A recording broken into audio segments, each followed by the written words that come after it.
হে তরুণ যুবকেরা, বিশাল হাতি বস্ত বড় মাতাল, মদ না খেলে তার দিন চলে না। রাস্তা দিয়ে যাচ্ছে মদখানার দিকে, জমিনে পড়ে আছে বিসমিল্লাহির রহমানির রহিম, আল্লাহ রহমান রহিম, তিনটি আল্লাহর মোবারক নাম পড়ে আছে। বিসমিল্লাহ শরীফ খানা পড়ে আছে। ছোটবেলায় মাদ্রাসায় গিয়েছিল, মক্তবে গিয়েছিল, আল্লাহর নামখানা পড়ে বড় আশ্চর্য হয়ে গেল। আমি মাতাল হতে পারি, কিন্তু আমি মুসলমান ঘরের সন্তান। ছোট্টবেলায় আল্লাহর কোরআন পড়েছি, বিসমিল্লাহ শরীফ আমার আল্লাহর নাম। আরে আমার আল্লাহর নাম জমিনে পড়ে থাকবে, আর আমি মাতাল মদখানায় গিয়ে কেমন করে মদ খেয়ে পড়ে থাকবো? আমি আমার আল্লাহর নামটাকে জমিন থেকে তুলে নেব। জমিন থেকে তুললেন, ভালো করে ময়লা ধুলো গুলো পরিষ্কার করলেন, চুমু খেলেন, চোখে লাগালেন, মাথায় লাগালেন, কত না আদব করলেন। আহারে মাতালদের মনটা কিন্তু বড় ভালো হয়। মাতালের মন ভালো হয়। মাতালকে ঘৃণা করো না, তার মদটাকে ঘৃণা করো। মাতালকে ইসলামের দিকে আনার চেষ্টা করো। অনেক ক্ষেত্রে দেখা যায় মাতালের সঙ্গে আমরা কথা বলতে পারি না। হয়তো জীবনে আমি আমার চেষ্টা করেছি, আমাদের পরিচিত এমন মাতাল আছে সবসময় মদ খেয়ে থাকে, চেষ্টা করেছি। আপনার উচিত অন্তত তাকে চেষ্টা করা, তবু আল্লাহ তাআলা আপনি জবাব দিতে পারবেন, তুমি কি চেষ্টা করেছিলে? হে তরুণ যুবকেরা, উদু ইলা সাবিল রাব্বিকা বিল হিকমাতি ওয়াল মাউইজাতিল হাসানা। আমার আল্লাহ জানিয়ে দিয়েছেন তোমরা মানুষকে ইসলামের দিকে আহ্বান করো, ডাকো। সুন্দর উপদেশ আর সুন্দর কৌশল। কাউকে ইসলামের দিকে আহ্বান করতে গেলে রাগ মুখ করে তেড়ে মেরে বকে ঝোঁকে মেরে ধরে কোনোদিন ইসলামের দিকে আনা যায় না। আপনার সন্তানটাকে আপনি বকাঝকা করবেন না, আপনার সন্তানটাকে আপনি মারধর করবেন না, মেরে বকে সন্তানকে কোনোদিন পরিবর্তন করতে পারবেন না। আপনার সন্তানের আপনি প্রশংসা করুন, আপনার সন্তানকে আপনি আদর করুন, আপনার সন্তানের কপালে একটা চুম্বন দিয়ে বলুন, বাবা আমরা আল্লাহ এবং রাসূলকে ভালোবাসি, আমার কোরআন কত সুন্দর, আমার নবী কত সুন্দর, নবীর কথা কি তুমি মানবে না? চলো আমার সঙ্গে জুম্মার দিনে নামাজে চলো, জুম্মার দিনে নামাজ পড়তে পড়তে চলো আমার সঙ্গে 5 ওয়াক্তে মাঝে মাঝে চলো। এইভাবে মাঝে মাঝে আনতে আনতে তাকে নামাজি বানিয়ে দেবেন, নবীর সুন্নতওয়ালা বানিয়ে দেবেন। বাবা সন্তান কাউকে দেখলে আসসালামু আলাইকুম দেবেন, বাবা ছেলে কারোর সঙ্গে খারাপ ব্যবহার করবে না, বাবা ছেলে কখনো নেশা পানি করবে না, বাবা ছেলে কখনো সিগারেট বিড়ি কখনো মুখে লাগাবে না। আল্লাহর নবী নিষেধ করেছেন, নেশা হারাম করেছেন। এইভাবে সন্তানকে দীর্ঘ 1-2-5 বছর ধরে আপনি ট্রেনিং দিতে থাকুন। দেখতে দেখতে দেখতে দেখতে দেখবেন ওই সন্তানটা একজন সুশিক্ষায় শিক্ষিত হবে, একজন আল্লাহওয়ালা নেককার সন্তান। আপনি মারা যাবার পরে আপনার কবরের ধারে গিয়ে চোখের পানি ফেলে আল্লাহর দরবারে মোনাজাত করবেন। আপনার জন্য সাদকায়ে জারিয়ার সওয়াব ওই সন্তানের ওসিলায় কবরে পৌঁছাবে। নবী বলেন, আও তারাকা ওয়ালাদান ইস্তাগফির লাহু বাদা মাউতিহি, যে সন্তান বাপ মায়ের জন্য ইস্তেগফার করে তার দোয়াকে আল্লাহ কবুল করে নিয়ে ওই বাপ মায়ের কবরের আযাবকে মাফ করে দেয়। আজকে মারবেন, তাড়া দেবেন, বকবেন, সে আপনাকে দেখলে দূর থেকে পালাবে। মা ভালোবাসে, যা দুঃখের কথা মাকে বলবে, মায়ের কাছ থেকে আউট। এইভাবেই বড় হয়ে যাবে, আপনাকে আর মানবে না। মেরে ধরে বকে নয়, ভালো ভাষা দিয়ে, ভালো ব্যবহার দিয়ে, খাইয়ে পরিয়ে চুমু চাটা খেয়ে আদর যত্ন করে যাকে যেভাবে ইসলামের কথা সুন্দরভাবে বোঝানো যায় তাকে বোঝাতে হবে। হযরত বিশার হাফিজ আল্লাহর দয়ার রহমান রহিমের নাম বিসমিল্লাহ শরীফকে চুমু চাটা খেয়ে ভাবলেন আমি আল্লাহর নামের তাজিম করেছি, সম্মান করেছি। আবার ভাবলেন না না না না না, যেমন সম্মান করা দরকার তেমন তো করতে পারেনি। কামা হাক্কুহু, যেমন তার হক, যেমন প্রয়োজন তেমন হলো না। যাই একটু বাজারে যাই, বাজারে গিয়ে বাজার থেকে একটা আতর কিনে নেন, খুশবু কিনে নেন। আতর কিনে নিয়ে একটুখানি ওই কাগজে লাগিয়ে নিলেন, মাদুলিতে ভরলেন, মোম দিয়ে আটলেন, মাদুলিতে ভরে মোম দিয়ে ভাই আমার কালো কার দিয়ে নিজের গলায় পরে দিলেন। এবার মনে মনে শান্তি পেলেন, আহারে আমি আমার আল্লাহর নামের আদাব তাজিমটা এতক্ষণে করেছি, এবার আমি যাই মদখানায় গিয়ে আমার নেশাখানা ফুলফিল করি। বুঝতে পারছেন? বিশার হাফি চলে গেলেন মদখানায়, মদখানায় গিয়ে মদ খেয়ে তিনি ফিট হয়ে পড়ে। সেই জামানার সবচেয়ে বড় আল্লাহর ওলি হাসান বাসারির কাছে, বাসরার বিখ্যাত ওলি, তার কাছে আল্লাহ ইলহাম দিলেন, যাও বিসারকে গিয়ে বলো, বিসারকে গিয়ে বলো, ইয়া বিসরু কাত তাইয়িব তাইসমি ওয়া আনা উতাইয়িবু ইসমুকা ফিদ দুনিয়া ওয়াল আখিরাহ। হে বিসার, তুমি আমার নামকে, তুমি আমার আল্লাহর নামকে পবিত্র করেছো, আমার আল্লাহ তোমার নামটাকে দুনিয়া এবং আখিরাতের জন্য পবিত্র করে দিয়েছেন। তুমি আমার আল্লাহ তাআলার নামটাকে খুশবু লাগিয়েছো, আমার আল্লাহ তোমার নামটাকে খুশবু লাগিয়ে উম্মতে মুহাম্মাদের নাকে নাকে পৌঁছে দিয়েছেন। তুমি আমার আল্লাহ তাআলার নামটাকে জমিন থেকে তুলে নিয়ে পরিষ্কার করে গলায় ঝুলিয়ে দিয়েছো, আমার আল্লাহ তাআলা তোমার নামটাকে মদখানা থেকে তুলে নিয়ে পরিষ্কার করে ওলি আল্লাহদের খাতাতে লিখে দিয়েছে। হে বিসার, আর কতদিন মদখানায় থাকবে বিসার? চলো চলো চলো, এবার মদখানা থেকে বেরিয়ে চলো, তওবা করো, এসো এসো তওবা করো, গোসল করো। গোসলটা শিখিয়ে দিলেন, ওযুটা শিখিয়ে দিলেন, তওবা করিয়ে দিলেন, বায়াত করে নিলেন, মুরিদ করে নিলেন। বিসার হাফিজ সারাটা জীবন কখনো আর জুতো পায়ে দিতেন না, খালি পায়ে চলতেন। লোকে যখন বলতেন আপনি জুতো কেন পায়ে দেন না, তখন তিনি বললেন, আমি যে আল্লাহর নামটাকে জমিন থেকে তোলার কারণে আল্লাহ এত মর্যাদা দান করেছেন, না জানি জুতো পায়ে দিয়ে যদি আবার কোনো বেয়াদবি করে ফেলি আমার জীবনটা বরবাদ হয়ে যেতে পারে। সেই বিসার হাফিজ জীবনে জিন্দেগিতে একজন মস্ত বড় আল্লাহর ওলি বান্দা হয়েছিলেন। বন্ধুরা আমার, তরুণ যুবকেরা, মুরব্বিয়ানেরা, নবিয়ানা তরিকায় চলো, নবীর দেখানো পথ, রাসূলের সুন্নাত, রাসূলের আখলাককে বাস্তবায়িত করো। যাদের ভিতর সুন্নত পাওয়া যায় তারা কেউ পথহারা হয় না। রাসূলের পথে যারা চলে দুনিয়ায় বাতিলের বাধা তারা মানে না। নিশীথ রজনীতে সেজদাতে যায়, হুসাইন তাদের নিয়ে ভাবনাতে রয়। বিপদের মাঝে তারা যতই পড়ুক, বিপদের মাঝে তারা যতই পড়ুক, রাসূলের তরিকা ছাড়ে না। যাদের ভিতরে সুন্নত পাওয়া যায় তারা কেউ পথহারা হয় না। রাসূলের পথে যারা চলে দুনিয়ায় বাতিলের বাধা তারা মানে না। কে ভাবলো, কে কি চিন্তা করলো দেখার দরকার নাই। আপনি রাসূলের তরিকার মধ্যে আছেন কিনা, নামাজটা আপনি পড়ছেন কিনা। কষ্ট হচ্ছে আপনাদের? একটু হ্যাঁ দেন, কষ্ট হচ্ছে? কারা কারা চান না হাত তুলে দেখান তো দেখি। রাত হয়েছে তো বোঝা যাচ্ছে, কি আমার ভাইকে দেখে বোঝা যাচ্ছে রাত হয়েছে। আর দুটো কথা বলবো, 15টা মিনিট, বেশি সময় নেব না। নামাজ প্রতিষ্ঠা করার জন্যই আমার নবী এত পরিশ্রম করেছেন, কষ্ট করেছেন। হাসবেন না, হাসবেন না। নামাজ প্রতিষ্ঠা করার জন্যই আমার নবী এত কষ্ট করেছেন। কুফারেরা নবীকে অফার দিয়েছিল যে কিছুদিন তোমরা হে নবী বলছো তো তোমাকে নবী মেনে নিচ্ছি, কিছুদিন তুমি তোমার দলের লোকেরা, তোমার সাহাবারা আমাদের ধর্ম পালন করবে, আমরা 360 খোদাই মানি, তোমরা কিছুদিন আমাদের 360 খোদা মানবে, তার ইবাদত করবে। আর কিছুদিন আমরা সব 360 খোদা ছেড়ে দিয়ে তোমার এক খোদাই মানবো, তোমার কথা অনুযায়ী মেনে চলবো, তাহলে কোনো দ্বন্দ্ব থাকবে না।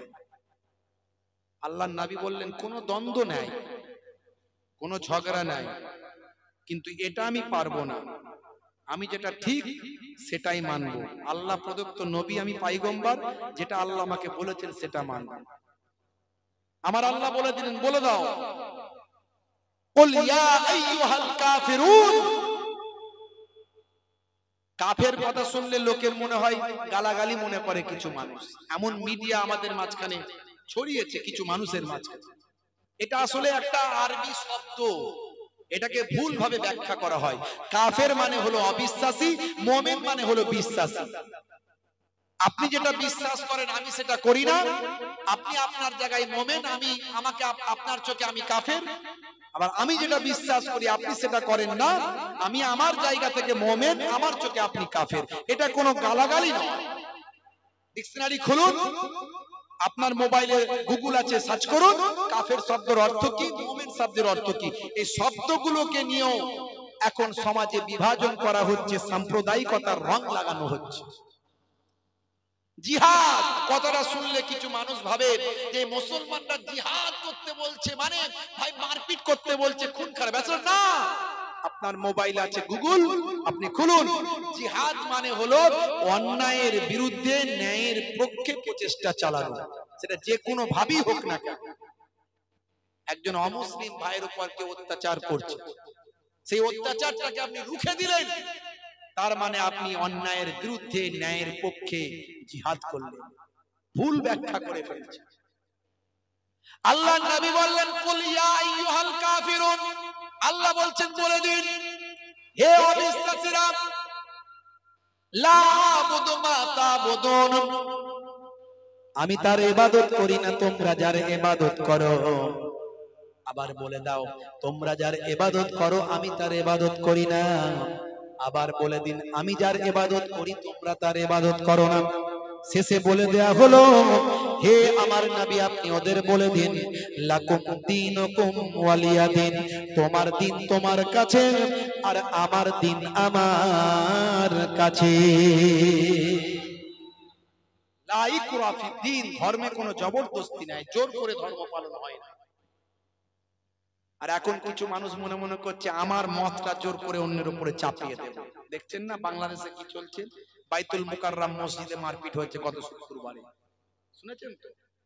কারা মারপিট করছে? কোন অমুসলিমরা না, নামাজিরাই মারপিট করছে।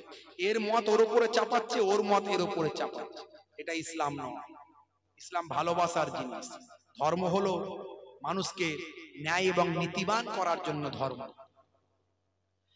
হে তরুণ যুবকেরা, আমার আপনার নবী নামাজকে প্রতিষ্ঠা করার জন্য কত কষ্ট করেছেন, কত তাকলিফ করেছেন। নবী পাক বললেন না আমি আমারটাই মানবো, তোমরা তোমারটা মানো। তারা বলল তোমারটা মানা চলবে না। আল্লাহর নবী বলেন কেন? এটা তো হতে পারে না, জোর করে তো ধর্ম নাই। আল্লাহর নবীর উপর তারা আঘাত করলো, নবীকে প্রতিরোধ করতে হলো। প্রতিরোধ করতে গিয়ে নামাজের জন্য কত সাহাবীর জীবন চলে গেল, কত সাহাবী শহীদ হয়ে গেল, দয়ার নবীর দান মোবারক ভেঙে গেল। কত কষ্ট করলেন নামাজের জন্য। হে মুসলমান, আজ 100 জনের মধ্যে 95 জন 90 জন নামাজ পড়ে না। আছে না নাই? এখানে সবাই নামাজ পড়ে, পড়ে না? কি জি পড়ে না? সবাই পড়ে তো নাকি? ঈদের নামাজ বলে হুজুর আমরা কিন্তু ঈদের নামাজ পড়ি, বকরা ঈদের নামাজ পড়ি, আর জুম্মার নামাজও পড়ি। থাক, বসুন না, কিচ্ছু করবেন না, চুপচাপ গায়ে হাত দেবেন না।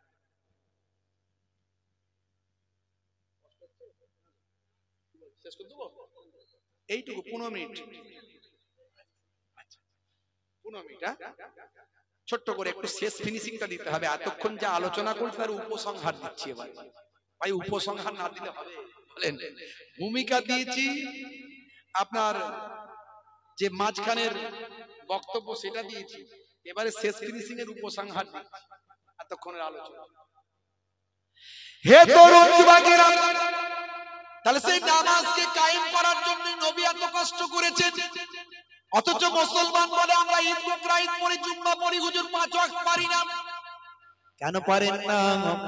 সব পারেন আর 5 ওয়াক্ত নামাজ কেন পারেন না?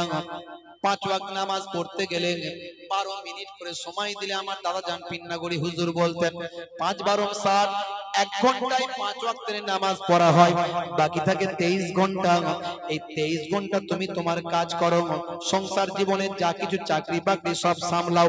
এই 12 মিনিট করে সময় দিয়ে 5 ওয়াক্ত নামাজ যদি 1 ঘন্টা তুমি নামাজে দাও, তোমার সমস্ত কাজকর্ম জীবন জিন্দেগিকে পরিশুদ্ধতা দান করবেন, সফলতা দেবেন, সাকসেসফুল করবেন কে? জোরে বলেন কে?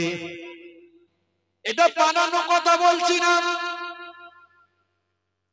দিনে রাতে 5 বার আপনাকে বলা হচ্ছে, মুয়াজ্জিন 5 বার আপনাকে বলছে নামাজ পড়ো, সফলতা পাবে। আল্লাহ বলছেন হে মুয়াজ্জিন বলে দাও নামাজে এলে কি দেওয়া হবে বলে দাও। মুয়াজ্জিন 5 বার বলছে, কিন্তু আমাদের কান দিয়ে এদিক দিয়ে ঢুকছে বেরিয়ে যাচ্ছে, আমরা কি বলছে বুঝতে পারছি না। মুয়াজ্জিন যখন আজান দেয় হাইয়া আলা সালাত, মুসলমানের ছেলে বলে ইমাম সাহেবের জ্বালা, তাড়াতাড়ি মসজিদ তলা থেকে পালা। বলে কেন রে ভাই? বলে যদি দেখতে পাই তাহলে বলবি লালটু নামাজ পড়বি আয়, তাই তাড়াতাড়ি ইমাম সাহেবের জ্বালাই মসজিদ তলা থেকে পালাই। চল ভাই ফ্রি ফায়ার আর পাবজি গেমটা চালাই, আছে না নাই? মুয়াজ্জিন আজান দিচ্ছে, হাইয়া আলা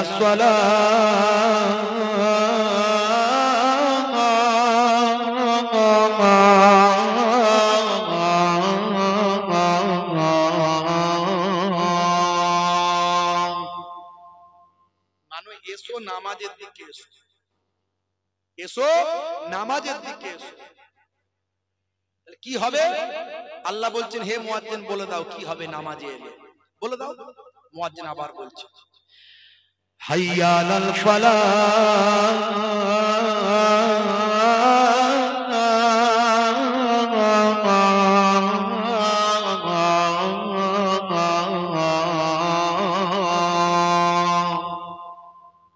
নামাজে এলে আমি আল্লাহ তোমাকে সফলতা দান করব, তোমাকে কামিয়াবি দেব। তাহলে নামাজে আপনি আসুন, সেই নিয়ত করে আপনাকে আল্লাহ কামিয়াবি দেবেন।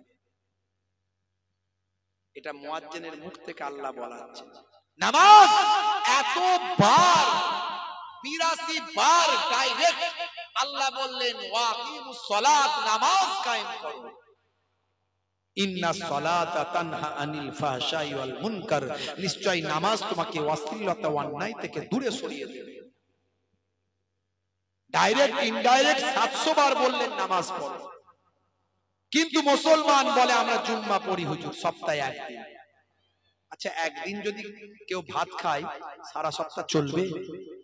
যেটা বলেন চলবে। একদিন ভাত খেলে সারা সপ্তাহ চলবে? তাহলে জুম্মায় একদিন নামাজ পড়লে আল্লাহর কাছে আল্লাহ যেটা চাইছে সেটা হবে? হবে। আল্লাহ বলছেন 5 ওয়াক্ত আমার নামাজ পড়তে। मुसलमान नमाज से अल्लाह का कोई लेना देना नहीं है। अगर हम नमाज छोड़ दे तो इसमें अल्लाह का कोई लेना देना नहीं है। আল্লাহর কিছু কম পড়বে, কোনো অভাব হবে নামাজ না যদি না পড়ি? কোনো কিছু আসে যায় না। तो फिर इतना ताकीद क्यों? अल्लाह ने इतना ताकीद क्यों दिया नमाज के लिए? इसीलिए कि अल्लाह ने देखना चाहता है कौन वफादार है और कौन गद्दार है। अल्लाह ने देखना चाहता है कि कौन वफादार है और कौन गद्दार है। जो कारोबार छोड़ के मस्जिद में आए वो वफादार है, जो दुकान छोड़ के मस्जिद में आए वो वफादार है, जो खेत छोड़ के मस्जिद में आए वो वफादार है, जो घर छोड़ के मस्जिद में आए वो वफादार है, जो बाजार छोड़ के मस्जिद में आए वो वफादार है। और जो खेत में रह गया, बाजार में रह गया, कारोबार में रह गया, वो कौन है? देश का गद्दारों को देश में रहना नामुमकिन है, तो अल्लाह का गद्दारों को जन्नत में रहना कैसे मुमकिन है? मुसलमान नामाज पढ़ो, काजा होले काजा पढ़बेन, দাঁড়িয়ে পড়তে কষ্ট হয়, বসে পড়বেন, খুব কষ্ট হচ্ছে, দাঁড়াতে পারছেন না। সারাদিন অনেক খাটাখাটনি হয়েছে, এশার নামাজ 17 রাকাত পড়বো কি করে? ফরজ, ওয়াজিব, সুন্নতে মুআক্কাদা এটা পড়ুন, সুন্নতে গায়ের মুআক্কাদাটা ছাড়ুন, নফলটা ছাড়ুন, খুব কষ্ট করে। বসে পড়ুন, শুয়ে পড়ুন, নামাজ ছাড়বেন না। বন্ধুরা আমার, তরুণ যুবকেরা আমার, মিলাদ মানে হলো জন্ম। আসুন দেখি ইসলামের সবচেয়ে বড় এভিডেন্স, সবচেয়ে বড় দলিল, সবচেয়ে বড় ডকুমেন্ট, ভিত্তি, সেটা হলো কোরআন মাজিদ। সেই কোরআন মাজিদে দেখে নিন একবার, নবীর জন্মের কথা আছে না নাই? নবীর মিলাদের কথা আছে না নাই? নবীর জন্মের কথা আছে না নাই? একবার কোরআন মাজিদ থেকে দেখে নিন, তাহলে পরিষ্কার হয়ে যাবে। হে তরুণ যুবকেরা, হে আমার মুরব্বিয়ানেরা, শুনে রেখে দিন বাবা, জেনে রেখে দেন, আজ থেকে 5000 বছর আগে এই পৃথিবীর জমিনে একজন পয়গম্বর এসেছিলেন। সেই পয়গম্বরের নাম হলো হযরতে ইব্রাহিম আলাইহিস সালাম। আমরা বলি ইব্রাহিম, তারা বলে আব্রাহাম। আমরা বলি ইব্রাহিম, তারা বলে আব্রাহাম। আমরা বলি দাউদ, তারা বলে ডেভিড। আমরা বলি সুলাইমান, তারা বলে সুলেমান। আমরা বলি মুসা, তারা বলে মোজেস। আমরা বলি ঈসা, তারা বলে যিশু। আমরা বলি আদম, তারা বলে অ্যাডাম। আমরা বলি হাওয়া, তারা বলে ঈভ। আমরা বলি মারিয়াম, তারা বলে মেরি। আমরা বলি ফেরাউন, তারা বলে ফারাও। আসলে কিন্তু সব আল্লাহ প্রদত্ত কিতাব, মূল জায়গায় ঠিক ছিল, কিন্তু বিকৃত করেছে আর আল্লাহর নির্দেশকে অমান্য করেছে। শেষ পয়গম্বরকে তারা অস্বীকার করে আল্লাহর শত্রু হয়েছে, ইসলামের বাইরে চলে গেছে। ভালো করে বুঝবেন, শেষ পয়গম্বরকে যদি তারা মেনে নিত আর শেষ কিতাবকে যদি মেনে নিত, তাহলে তাদের সঙ্গে কোনো দ্বন্দ্ব থাকতো না। আজকে তারা নির্দ্বিধায় মুসলমানদের শহীদ করছে, দেখছেন না? খালি বোমা ফেলছে।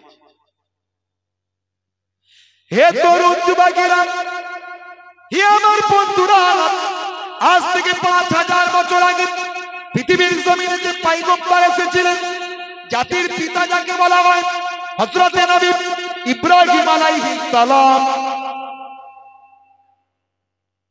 আল্লাহ রাব্বুল আলামিনের দরবারে দোয়া করতে লাগলেন।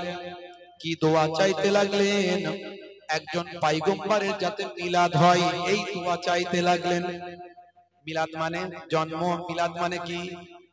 জোরে বলে। জন্ম, ওলেদা, মিলাদ, মাউলুদ, সেখান থেকে মিলাদ মানে হলো জন্ম। একজন পয়গম্বরের যেন জন্ম হয়, এই দোয়াটা হযরতে ইব্রাহিম নবী 5000 বছর আগে যেটা বলেছিলেন, 1500 বছর আগে আল্লাহ কোরআন মাজিদে কোড করে দিলেন। সূরার নাম হলো সূরা বাকারা, আয়াত নাম্বার হলো 129। কোরআন মাজিদের একটা বড় সূরা, সূরাটার নাম হলো সূরা বাকারা, আয়াত নাম্বার হলো 129। কি দোয়া চেয়েছিলেন? আমাদের নবীর জন্মের কথা কি বলেছিলেন? কোরআন মাজিদ খুলুন, পেয়ে যাবেন। ইব্রাহিম নবী বলেছিলেন, রব্বানা ওয়াবআস ফীহিম রাসূলাম মিনহুম ইয়াতলু আলাইহিম আয়াতিকা ওয়া ইউআল্লিমুহুমুল কিতাবা ওয়াল হিকমা ওয়া ইউযাক্কিহিম। রব্বানা, হে আমাদের রব, হে আমাদের প্রভু, ওয়াবআস ফীহিম রাসূলাম মিনহুম, তাদের মধ্যে থেকে, অর্থাৎ আমার বংশধরদের মধ্যে থেকে, আমার আফটার জেনারেশনের মধ্যে থেকে তাদের জন্য একটা পয়গম্বরের মিলাদ দিন, মানে জন্মদিন। তাদের পয়গম্বরের একটা মিলাদ দিন, একটা রাসূলের জন্মদিন, একটা রাসূলকে পাঠান। পাঠান মানে জন্মদান করুন। পাঠান মানে আকাশ থেকে নয়, পাঠান মানে জমিন থেকে নয়, পাঠান মানে জন্মদান করুন। আমার আফটার জেনারেশনের মধ্যে, তাদের মধ্যে থেকে তাদের জন্য একজন রাসূলের মিলাদ দান করুন, জন্মদিন। জন্মের জন্য দোয়া চাইছেন ইব্রাহিম নবী। ইয়াতলু আলাইহিম আয়াতিকা, যিনি তেলাওয়াত করবেন আপনার আয়াত তাদের মধ্যে। ওয়ায়ুআল্লিমুহুমুল কিতাবা ওয়াল হিকমা, এবং কিতাবের তালিম দেবেন এবং প্রজ্ঞা দান করতে থাকবেন তাদের জন্য, অর্থাৎ আফটার জেনারেশনের মধ্যে, আমার বংশধরদের মধ্যে তিনি একজন পয়গম্বর, তাকে পয়গম্বরকে পাঠান, মানে তার জন্মদিন, তার মিলাদ দিন। মিলাদ মানে হলো জন্ম, সেই জন্মদান করুন। সে তার উম্মতের মধ্যে আফটার জেনারেশন, আমার আফটার জেনারেশনের মধ্যে, তাদের মধ্যে তিনি আল্লাহ আপনার কিতাবের তালিম দেবেন এবং প্রজ্ঞা দান করবেন। এর ফলে কি হবে? ওয়ায়ুযাক্কিহিম, তারা পরিশুদ্ধতা লাভ করতে পারবে। এই আয়াত দ্বারা পরিষ্কার প্রমাণ হলো আমার আপনার নবীর জন্মের কথা। জন্মের জন্য আমার আল্লাহর দরবারে ইব্রাহিম নবী দোয়া চেয়েছে।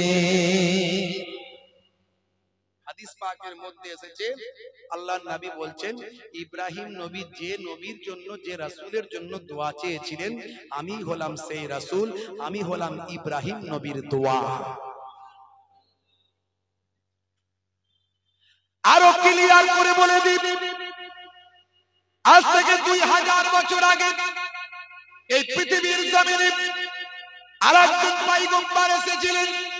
সেই পয়গম্বরের নাম হলো হযরত ঈসা রূহুল্লাহ। ঈসা নবীর আলোচনা যদি করি অনেক সময় লেগে যাবে। আল্লাহ ঈসা নবীকে 4টে মুজিজা দান করেছিলেন। এক নাম্বার মুজিজা হলো আল্লাহ রাব্বুল আলামিনের ইসমে আযম পড়ে যদি কোন মুর্দার উপর ফুঁক দিতেন, কোন মুর্দার জন্য দোয়া চাইতেন, জবান থেকে ইসমে আযম যদি পড়ে বলতেন, এই মুর্দা জিন্দা হো যা। কোন কঙ্কাল, কোন হাড় হাড্ডিকে যদি তিনি বলতেন, এই মুর্দা জিন্দা হয়ে যা, এই কথা বলার সঙ্গে সঙ্গে আল্লাহর হুকুমে হযরত ঈসা নবীর জবানের দোয়াতে সঙ্গে সঙ্গে মৃত মুর্দাটা জিন্দা জীবিত হয়ে যেত। এটা হলো এক নাম্বার মুজিজা। 2 নাম্বার মুজিজা ঈসা নবীর ছিল, কোন জন্মান্ধ, জন্ম থেকে অন্ধ, এমন অন্ধ মানুষের চোখে যদি একবার হাতটা বুলিয়ে দিতেন, দেওয়ার সঙ্গে সঙ্গে জন্মান্ধ ব্যক্তি চোখ তার ফিরে পেত। 3 নাম্বার হলো হযরত ঈসা রূহুল্লাহ, আল্লাহ তাআলা তাকে এমন মুজিজা দিয়েছিলেন, কোন শরীরে কুষ্ঠরোগী মানুষ যদি তার সামনে হাজির হতো, তিনি তার শরীরে যদি দোয়া পড়ে ফুঁক দিয়ে দিতেন, ঈসা নবীর দোয়াতে কুষ্ঠরোগী মানুষটা সম্পূর্ণ সুস্থ হয়ে যেত। আর 4 নাম্বার হলো ঈসা রূহুল্লাহকে আল্লাহ এমন ক্ষমতা দিয়েছিলেন, কার বাড়িতে কি রান্না হয়েছে এই রান্নার খবরটা তিনি তৎক্ষণাৎ সঙ্গে সঙ্গে ইনস্ট্যান্ট বলে দেওয়ার ক্ষমতা রাখতে। এই সলিমউদ্দিন মিয়া, তুমি আজকে এই দিয়ে ভাত খেয়ে এসেছো। হুজুর আপনি জানলেন কি করে? আরে বাবা, আল্লাহ আমাকে জানিয়েছেন, তাই তো জানি। তুমি আজকে এই দিয়ে রান্না করে খেয়ে এসেছো, তোমার বাড়িতে এই তরকারি আছে, তোমার বাড়িতে কি খাবার আছে সেটা হুজুর বলে দিতেন। এই 4টে মুজিজা। তারপরও ঈসা রূহুল্লাহকে শহীদ করার চক্রান্ত করেছিল। এই অনেক ঈসা নবীর কথা আমি আর বলবো না, বলতে গেলে একটা আলাদা অধ্যায় চলে যাবে। সেই ঈসা রূহুল্লাহ থেকে 2000 বছর আগে পৃথিবীর জমিনে এসেছিলেন। ঈসা রূহুল্লাহ আমার আপনার নবীর মিলাদের নিয়ে, আমার আপনার নবীর মিলাদের নিয়ে, আমার আপনার নবীর জন্ম নিয়ে তার উম্মতদের মাঝখানে কি মেসেজ দিয়েছিলেন, সেই মেসেজটা আল্লাহ কোরআন মাজিদে কোট করে দিলেন। কোরআন মাজিদ আপনি খুলুন, পেয়ে যাবেন। সূরার নাম হলো সূরা সাফ, আয়াত নাম্বার হলো 6। মাওলানা সাহেব বসে আছে, অনেক হাফেজে কোরআনরা আছে, জিজ্ঞাসা করবেন। অনেক আলেম ওলামারা আছে, জিজ্ঞাসা করবেন।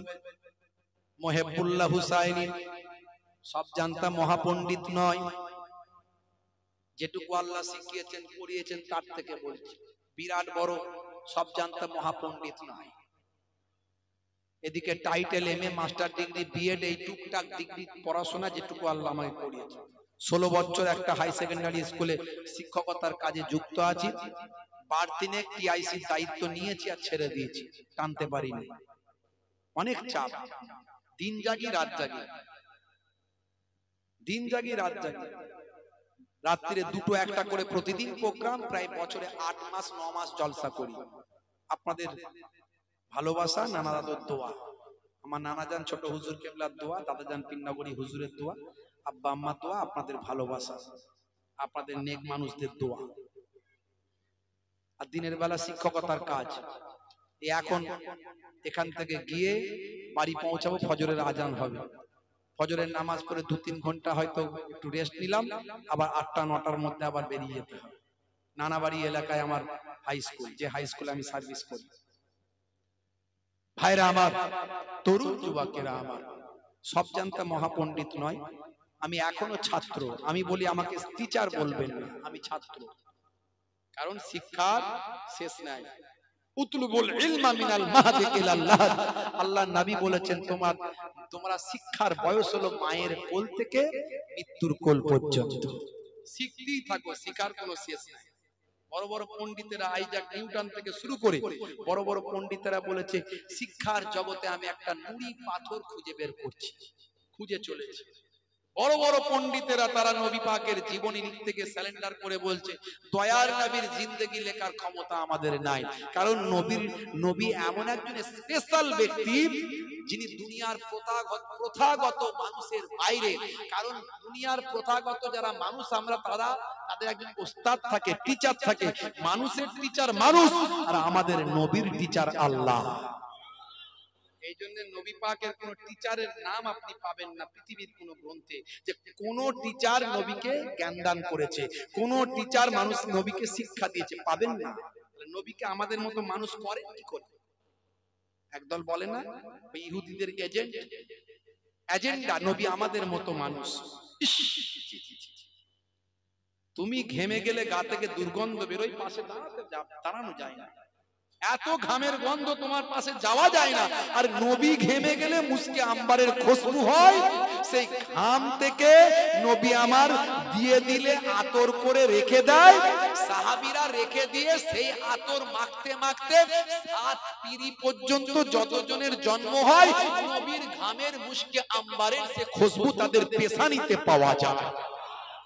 জোরে হবে না? বলে তুম মোহাম্মদ জैसे हो,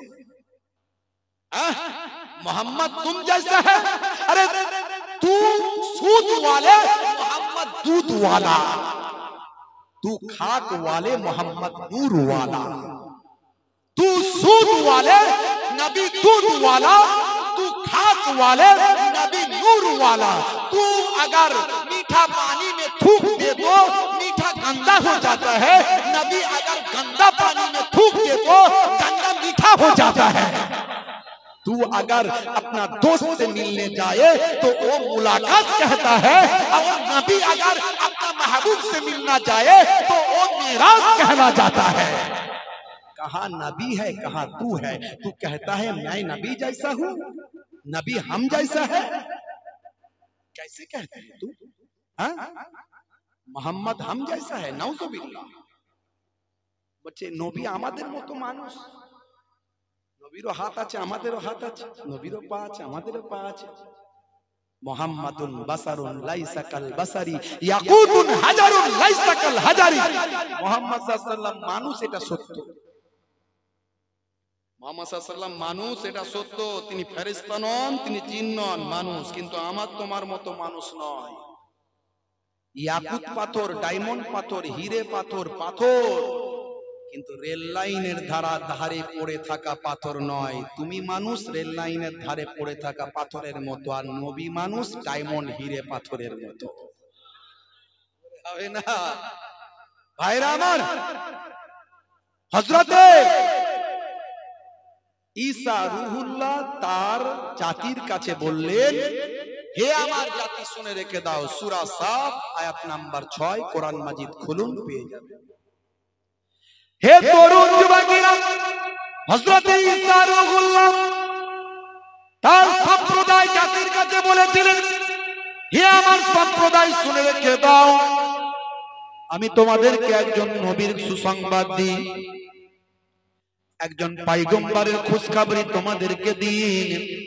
মুবাশশিরাম বিরাসূলিন, একজন রাসূলের তোমাদেরকে সুসংবাদ দিই। কোন সে রাসূল শোনো, ইয়াতি মিন বাবি ইসমুহু আহমদ, আমার পরে একজন নবী আসবেন যার নাম হবে আহমদ। জোরে হবে না? 2000 বছর আগে আমার নবীর জন্মের কথা, মিলাদের কথা, নবী আসবেন বলে ভবিষ্যৎবাণী আগাম করেছিলেন যে নবী, তিনি হলেন হযরত ঈসা রূহুল্লাহ। 2000 বছর আগে তার সম্প্রদায়ের কাছে আমার নবীর মিলাদ করেছিলেন। সেই মিলাদের কথাটা 1500 বছর আগে আল্লাহর কোরআনে আল্লাহ লিপিবদ্ধ করেছেন। যারা বলে নবীর মিলাদ কোথায় পেলেন, সোজা উত্তর আল্লাহর কোরআনে পেলাম। পাওয়া গেল না, গেল না? জোরে বলেন, গেল না, গেল না? আর কোরআনের উপরে কোনো দলিল আছে? তাহলে একে তুমি কোরআন দিয়ে কাটতে হবে, কোরআনের দলিল দিয়ে কাটতে পারবে কিয়ামত পর্যন্ত টাইম। 12 রবিউল আউয়ালে রহমত ওয়ালা নবী এলো রে, বলুন না সুবহানাল্লাহ।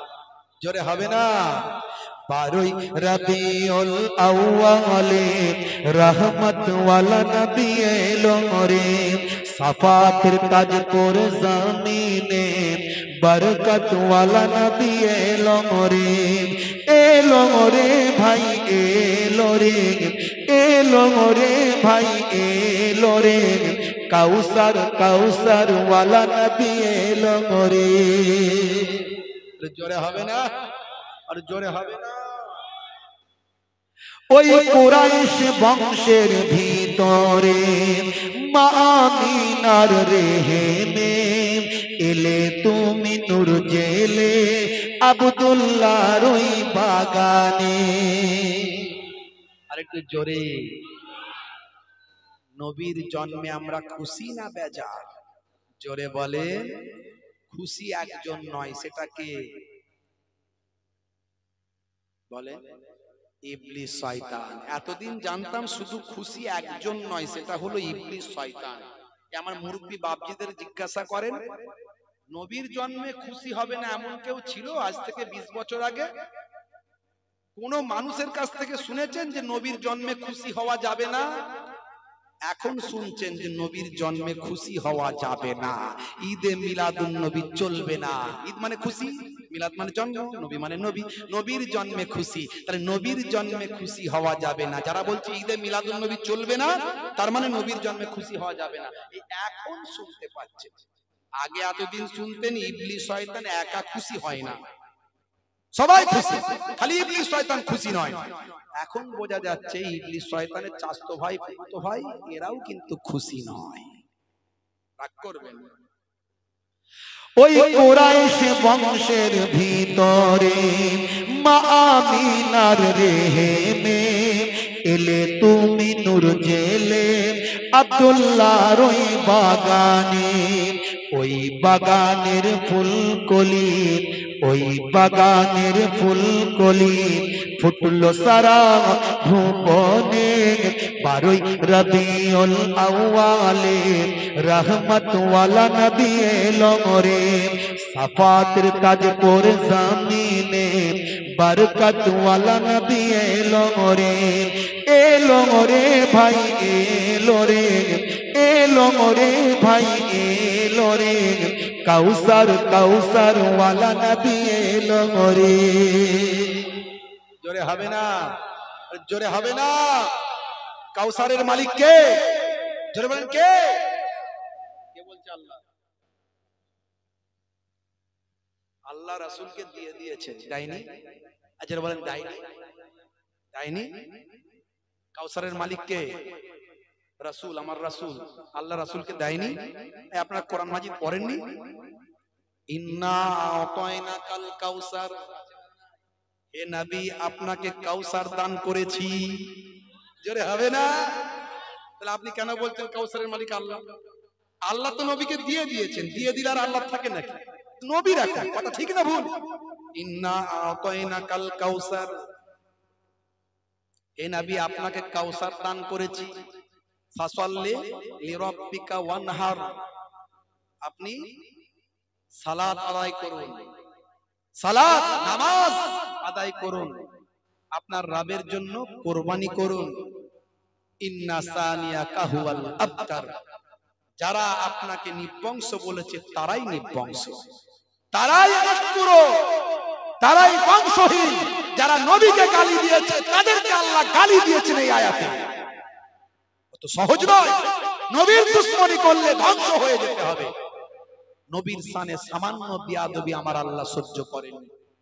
দুইজন সাহাবী কনভারসেশন করছেন, মুকালিমাত করছেন, বাতচিত করছেন, গুফতগু করছেন। একজনের আওয়াজ ভলিউম কণ্ঠ হাই হয়েছে, লাউডলি স্পিক, জোরে আওয়াজ হয়েছে। এট এ টাইম সঙ্গে সঙ্গে আমার আল্লাহ আয়াত নাযিল করে বলছেন, ইয়া আইয়ুহাল্লাযীনা আমানু লা তারফাউ আসওয়াতাকুম ফাওকা সাউতিন নবী।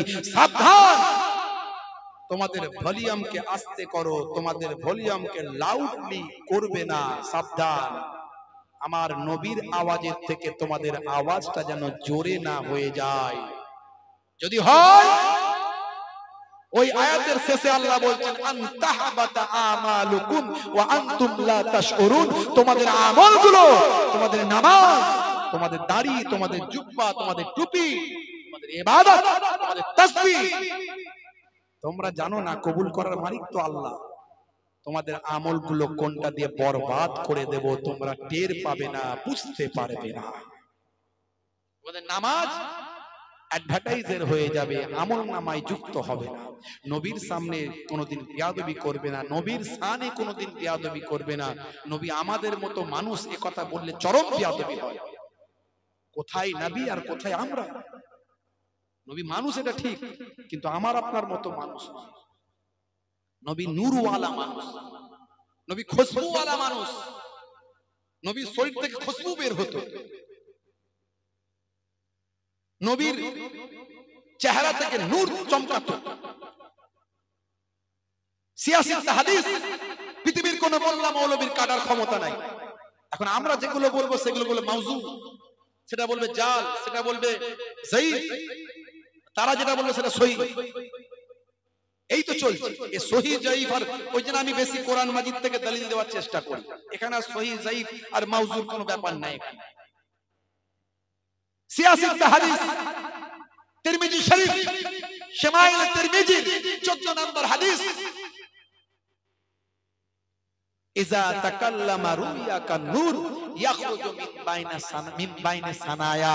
আল্লাহর নবী যখন হাসতেন, মুকালেমাত করতে গিয়ে, কথাবার্তা বলতে গিয়ে যখন নবী কথা বলতেন, ইজা তাকাল্লামা রুইয়া কান নূর ইয়াখরুজু মিন বাইনা সানায়া, দুই দাঁতের ফাঁক দিয়ে মাঝখান থেকে নূর বেরিয়ে আসতো। জোরে বলুন সুবহানাল্লাহ।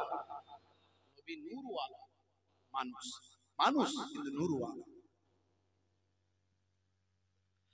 ওই রাত বলে, ও গো প্রভু দাও না আমার মাঝেতে, দিন বলে, ও গো প্রভু দাও না আমার বুকেতে। জোরে হবে না? ওই রাত বলে, ও গো প্রভু দাও না আমার মাঝেতে, দিন বলে, ও গো প্রভু দাও না আমার বুকেতে। দিন ও রাতের মাঝেতে, দিন ও রাতের মাঝেতে এলেন নবী সুবে সাদেকে। 12 রবিউল আউয়ালে রহমত ওয়ালা নবী এলো রে, সাফাতের তাজ পরে জমিনে বরকত ওয়ালা নবী এলো রে।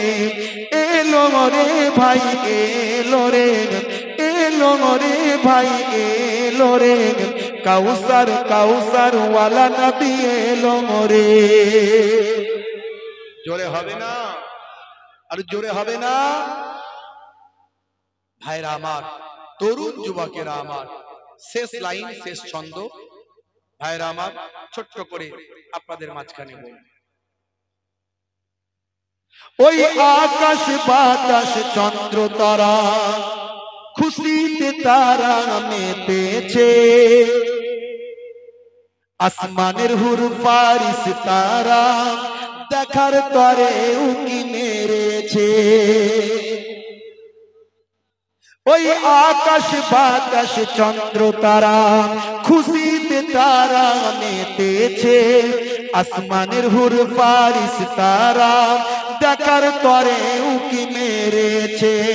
দাদু মুতালিব খুশি হয়ে, দাদু মুতালিব খুশি হয়ে মক্কাবাসীর দাওয়াত করেছে।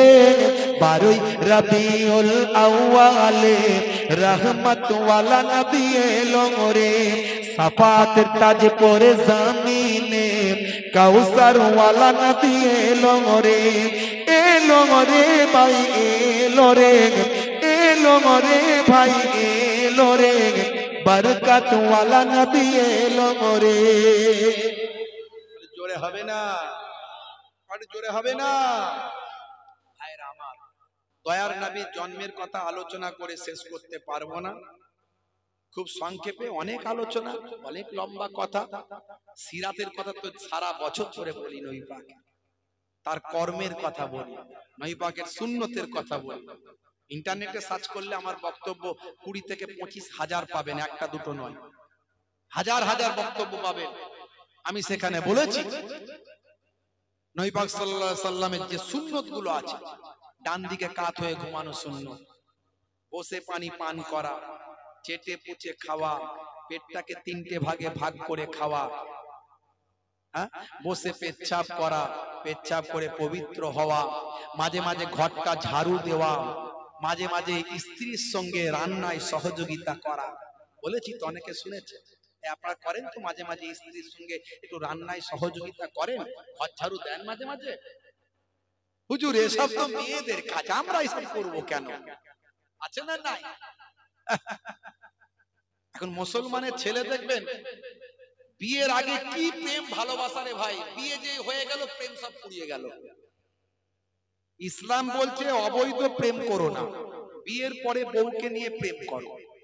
এরা বিয়ের আগে গার্লফ্রেন্ডকে নিয়ে প্রেম করে, পাঁচতলায় গাছতলায় এখানে ওখানে গিয়ে এত প্রেম করছে, রেল লাইনে মাথা দেবো, হাত কেটে ফাঁক করে দিল, দিয়ে সব যত প্রেম ভালোবাসা সব শেষ করে ফেললো। বিয়ের 1-2 বছরের পরে বলছে আর বউ ভালো লাগে না, আমার বউ খারাপ। তো তোর বউ খারাপ তো আগে বুঝিসনি কেন? আগে জানিসনি কেন? পরের মেয়েকে নিয়ে এসে লাইফটা ধ্বংস করে এখন বলছে বউ খারাপ। বিয়াদব! কবরে গেলে জবাব দিতে পারবি, আল্লাহর দরবারে দাঁড়াতে পারবি? একটা মেয়ের ভবিষ্যৎ নষ্ট করছিস, হতভাগা। সারা জীবন ধরে বিয়ের নামে এতগুলো খালি দেখাশোনার খানা খেয়েছে, শুধু বুঝতে পারছে, নিজে তো খেয়েছে, ওর মাকে খাইয়েছে, ওর বাপকে খাইয়েছে, ওর খালুকে খাইয়েছে, ফুপুকে খাইয়েছে। বিয়ে করবে একটা বউকে, 65টা ঘরে শুধু দেখে শুনে বেরিয়েছে। এর জবাবটা কোথায় দিবি? এর জবাবটা কোথায় দিবি? হে যুবকেরা, সাবধান হয়ে যাও, নবিয়ানা তরিকায় চলো। এটা হলো সুন্নাত, নবীর জিন্দেগি, নবীর জীবন। ঘরটা মাঝে মাঝে ঝাড়ু দেবেন, স্ত্রীর সঙ্গে মহাব্বত ভালোবাসা। এখনকার ছেলে নায়ক গায়কের ভক্ত, এরা শাহরুখ খানের ভক্ত, সলমান খানের ভক্ত, তাদের স্টাইলে জীবন জিন্দেগি। বিয়ে করবে, হাই রে হাই, যত রকমের আনন্দ, গান বাজনা, ঢাক ঢোল, ডিজে, ক্যামেরা, ফটো সব তুলে রাখতে হবে, ভবিষ্যতে দেখবো তো। দেখবি কোথা? তোর তো প্রেম ভালোবাসা সব শেষ হয়ে গেছে, তুই আর দেখবি কোথা? ও তো দেখতে ভালো লাগবে না।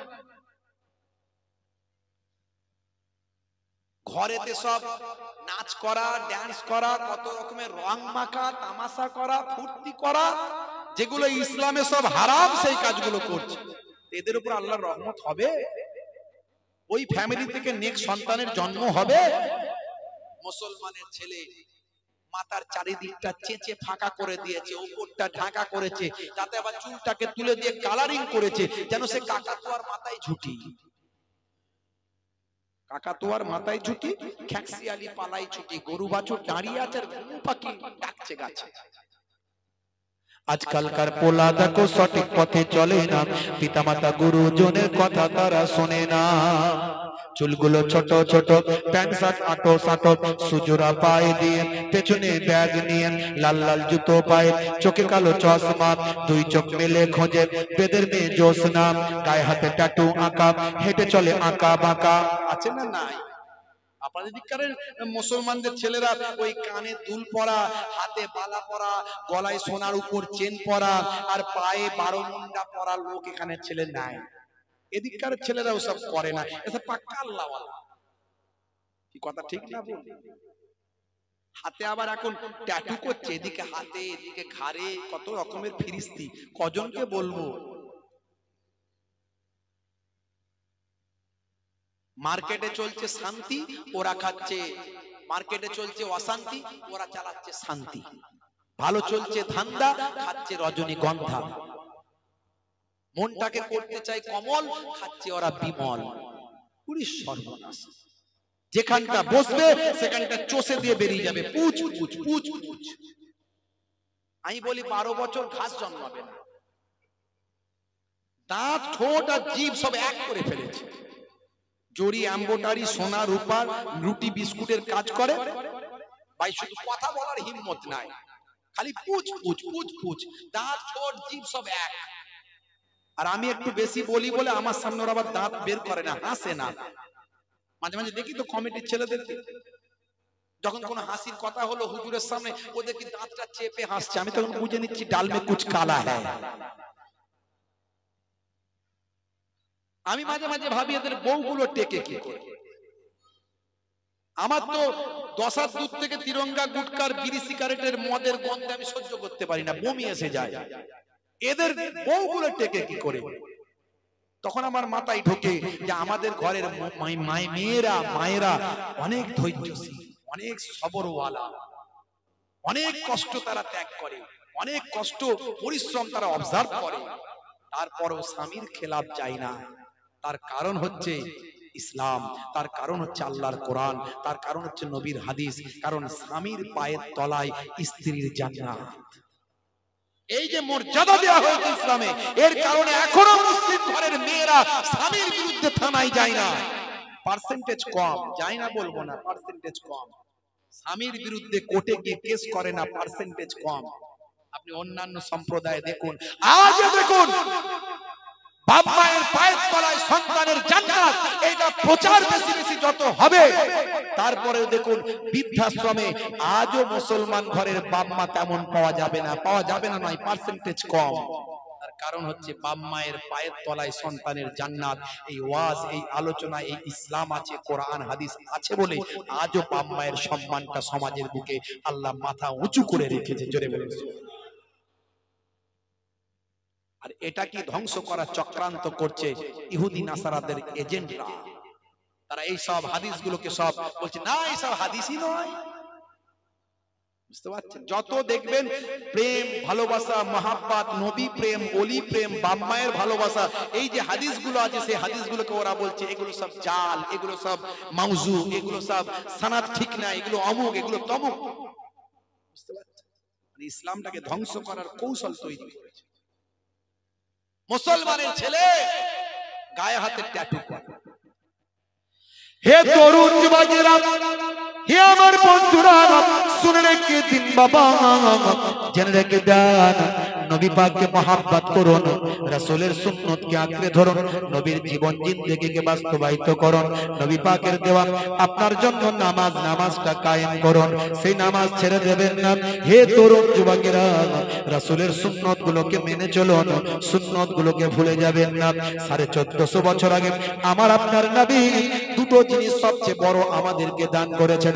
ঈমানের পরে সবচেয়ে বড় দুটো জিনিস হলো, একটা আমল আছে ভাই আমার, ভাই আমার ইবাদত আছে। ইবাদত গুলোর মধ্যে সবচেয়ে বড় ইবাদত যেটা নবী দিয়েছেন সেটা হলো, হে তরুণ যুবকেরা, হে আমার বন্ধুরা, সেই ইবাদতটার নাম হলো as-সালাত। আফজালুল ইবাদাতে ইবাদাতুস সালাত। সবচেয়ে আফজাল বড় ইবাদত হচ্ছে সালাত। নবী দিয়ে গেছেন। আর সুন্নত গুলোর মধ্যে সবচেয়ে বড় সুন্নত হলো মুখের দাড়ি। এই দুটো জিনিস যদি আপনি আপনার জীবনে আনতে পারেন, আমি মোহেবুল্লাহ হুসাইনি ছোট হুজুরের নাতি, পীরনগর হুজুরের পোতা, আপনাদের ভাই, দুই দিক থেকে কুরাইশ খানদানের সন্তান, আমি আপনাকে কথা দিয়ে যাচ্ছি, কথা দিয়ে যাচ্ছি, 70 থেকে 90% অপরাধ আপনার কাছ থেকে পালিয়ে যাবে, আপনার ধারে কাছে আসতে পারবে না ইনশাআল্লাহ। কোনদিন দেখেছেন কোন নামাজি দাড়িওয়ালা লোককে এই রাজারহাটের মদের লাইনে লাইন লাগাতে, মদের দোকানে লাইন লাগাতে দেখেছেন? এই শহর এলাকার লোক তো, এরা মদকে মেডিকেল জুস বলে চালায়। আপনাদের ঘরের ছেলেরা আছে না, এখানকার অনেক আছে সব, কিন্তু আপনাদের এখানে কেউ নাই। মিলাদুন নবীতেও যায়, ঈদের দিনে ফাঁস কাতারে দাঁড়ায়, সুদা সাদা কুর্তা পাজামা পরে আতর ফাতর লাগিয়ে আগে নামাজটা পড়ে ইমাম সাহেবের সঙ্গে ফার্স্ট গিয়ে কোলাকুলি করে নেয়। 1 মাস রোজা রাখবে, মায়ের পায়ে কদম বুসি করবে। হুজুর বলেছে কদম বুসি মায়ের পায়ের তলায় জান্নাত সন্তানের। কদম বুসি করবে, করে নিয়ে সেমুই লাচ্চা খেয়ে মার্কেটে গিয়ে বসে 3-4 বন্ধু হ্যালো হ্যালো সবাই এলো, কি হলো বলে, আর বলিস না রে ভাই, 1 মাস রোজা রেখেছি, অসুবিধা নাই, কিন্তু মা বলেছে তাই সেমুই লাচ্চা খাই, খেয়ে যেন পেটটা একটু গোলায়, আজ রাতে কি একটু লাল পানি হবে না ভাই? বলে অসুবিধা নাই।